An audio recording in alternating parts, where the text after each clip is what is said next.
Jangan cari kesalahan orang. Al-insan, manusia, makanul khata', tempatnya salah, silap, lupa. Kalau mau dicari-cari manusia ini kesalahannya, ya salah semua. Hidungnya salah, pesek. Kulitnya salah, sawo matang hampir busuk. Rambutnya salah, sudah terlalu panjang, sudah banyak WA masuk. Ustadz kapan pangkas? Nanti pulang dipotong. Ustadz Somad ceramah, kenapa dipasang lampu terang? Karena ada kamera. Kalau lampunya tidak terang, nanti Ustadz wajahnya hitam.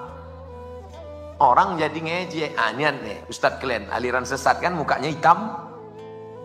Tapi kalau dipasang cahaya, hebat ya video Ustadz di Palu tadi malam. Bercahaya wajah Ustadz Somad. Lampunya 2. Terang benderang. Saudaraku, tapi ini bukan pencitraan, tidak. Ini supaya nanti orang di YouTube, ini kamera banyak, 1, 2, 3, 4, 5, 6, 7, 8, 9, 10. Ini yang pakai tiang, belum lagi yang pakai tiang tangan. Capek sebelah, ganti sebelah. Capek sebelah, masukkan ke kantong. Saudaraku yang dimuliakan Allah Subhanahu wa Ta'ala, saya selama ini berceramah, tabligh akbar, orang banyak, dinaikkan drone ke atas, ditampakkan, ramai. Ternyata Abdul Somad menceramahi orang yang sudah baik. Betul? Ini yang datang ini orang baik-baik semua. Abdul Somad menceramahi orang yang sudah baik, orang yang sudah sholat, orang yang sudah ngaji. Tadi sore saya diperlihatkan bahwa Abdul Somad bukan apa-apa dan bukan siapa-siapa. Dibawa naik ke atas bukit. Indah Pak Ustadz, indah. Melihat kota Palu dari atas bukit. Masya Allah, seperti bulan sabit memeluk laut. Indah. Ada jembatan kuning dari atas. Loh, itu tadi kita lewat di sana. Ya Ustadz Somad. Tapi ada yang lebih indah di atas. Melihat anak-anak suku Da'a sedang berselawat. Melihat mereka yang dari rumah kayu mendapatkan rumah batu. Saya tanya, Habib Saleh, Habib Rotan, berapa lama ini dibangun Habib? 20 tahun Ustaz. Dari mana bantuannya? Dari Allah Subhanahu wa Ta'ala. Yang sebelumnya tidak mengenal Allah, berdakwah menjadi la ilaha illallah. Berapa banyak ini Habib? 1.500 yang ada di sekitar sini Ustaz Somad. Yang agak jauh sedikit sekitar 5.000. Ustadznya dari mana? Dikirim anak-anak yang dididik menjadi imam, pandai memandikan jenazah, bisa salat, bisa jadi azan, muazin, menalkinkan mayat. Dikirim mereka ke daerah, 5.000 dalam bimbingan kita. Alhamdulillah, kalau begitu tugas sudah selesai. Belum Ustaz Somad, masih ada 17 lagi. Oh, masih sedikit Habib, 17.000 lagi. Begitu lembut bahasa Habib. Habib tidak mendoktrin saya. Ustaz Somad, kamu salah selama ini. Kamu ceramah di kota besar aja. Kamu ceramah di ibu kota provinsi saja. Kamu ceramah di Masjid Agung saja. Bukan begitu cara beliau. Lembut. Dibawanya naik-naik ke atas. Sampai turun ke bawah. Saya berpikir ternyata aku selama ini belum berdakwah. Selama ini kau Abdul Somad cuman menceramahi orang baik. Yang sudah baik. Yang sudah pakai jilbab. Sudah pakai jilbab semua. Ada yang tak berjilbab, rupanya laki-laki. Selama ini yang kau ceramahi orang yang sudah sholat Abdul Somad, maka tidak layak Abdul Somad dipanggil sebagai da'i. Da'i mengajak orang yang sebelumnya tidak mengenal Allah kepada menyembah Allah, yang sebelumnya tidak memakai hijab, memakai jilbab. Itulah da'i, itulah yang mengajak. Ud'u ila sabili rabbik. Ajak orang ke jalan Allah. Kita bukan mengajak orang ke jalan partai, bukan mengajak orang ke jalan golongan, bukan mengajak ke jalan mazhab. Kita mengajak orang ke jalan Allah. Hari ini kedatangan saya ke Palu memang betul-betul menusuk jantung sampai ke pangkal hati. Sampai mati saya ingat kenangan bagaimana ditunjukkan bahwa sebenarnya kita tak ada apa-apa. Yang selama ini membanggakan diri. Kalau sudah dikirim Ustadz Abdul Somad 1 juta viewer, kata dia. 1 juta ente bilang? Ya. Pasti belum ikut follow Instagram saya. 4 juta yang betul.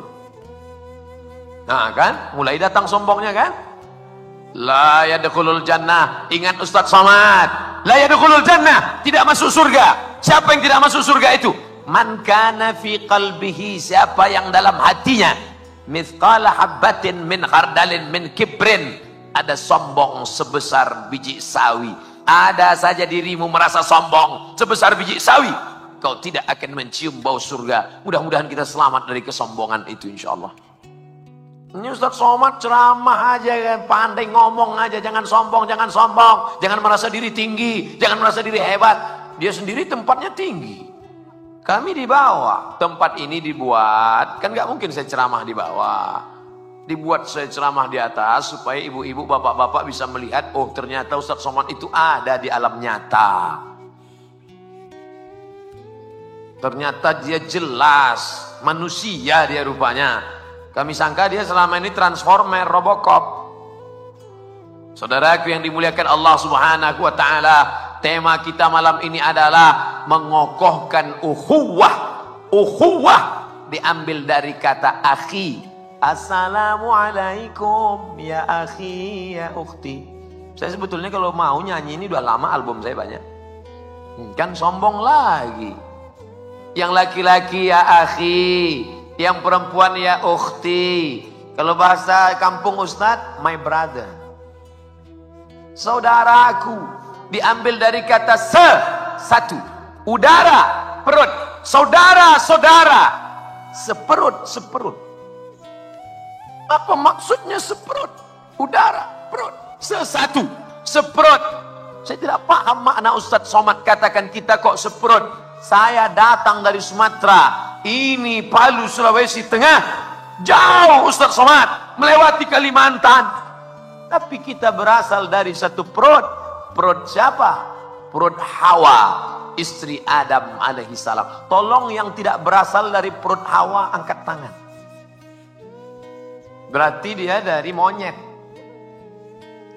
Kasar sekali ngomong Ustaz Somad. Yang ngomong bukan saya, Charles Darwin. Kata Darwin, Nabi Adam itu nggak ada, kata dia. Dunia ini tercipta dengan sendirinya, nggak ada Tuhan. Ateis, tidak.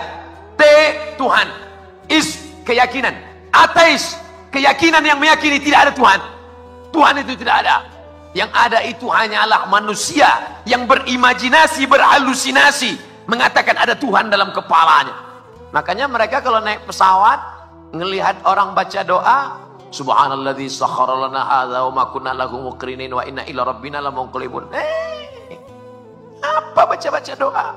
Enggak ada itu Tuhan. Yang satu baca doa menurut agamanya masing-masing. Apa baca doa? Enggak ada itu Tuhan. Tapi ternyata begitu pesawat mulai masuk ke awan, tiba-tiba turun ke bawah. Dialah yang paling kuat berkata, "Oh my God!" Ngomong apa tadi? Oh my God. Apa artinya? Oh Tuhan. Ternyata kau berkata tak ada Tuhan ketika engkau sedang aman, nyaman.